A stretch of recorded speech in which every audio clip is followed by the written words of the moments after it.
ఫిదా సినిమాతో టాలీవుడ్లో మంచి విజయాన్ని నమోదు చేసుకున్న కేరళకుట్టి సాయి పల్లవి కొత్త సినిమాలో సైన్ చేసే విషయంలో ఏమాత్రం తొందరపడటం లేదని తెలుస్తోంది. ప్రస్తుతం నాని హీరోగా వేణు శ్రీరామ్ డైరెక్షన్లో తెరకెక్కుతున్న ఎంసీఏ సినిమాలో సాయి పల్లవి హీరోయిన్గా నటిస్తుంది. ఆఫర్లు క్యూ కడుతున్నా వాటి విషయంలో అస్సలు టెంప్ట్ కావడం లేదని వార్తలు వినిపిస్తున్నాయి. అయితే తాజాగా ఈ ముద్దుగుమ్మ మరో తెలుగు సినిమాకు సైన్ చేస్తుందని సమాచారం.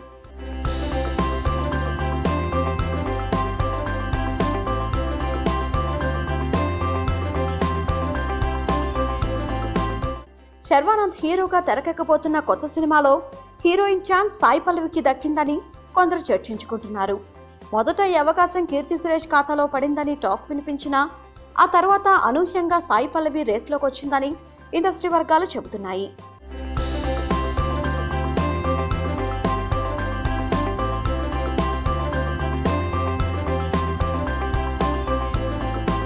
ఫిదా ట్రైలర్స్తోనే సాయి పల్లవి ప్రేక్షకులను మెప్పించడంతో శర్వానంద్ సరసన సాయి పల్లవికి ఛాన్స్ ఇవ్వాల్సిందే అని డిసైడ్ అయ్యారట దర్శక నిర్మాతలు.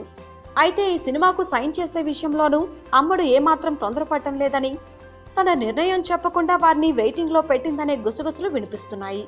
మొత్తానికి టాలీవుడ్లోని అప్కమింగ్ హీరోలకు సాయి పల్లవి ఫస్ట్ చాయిస్గా మారినట్టు కనిపిస్తుంది.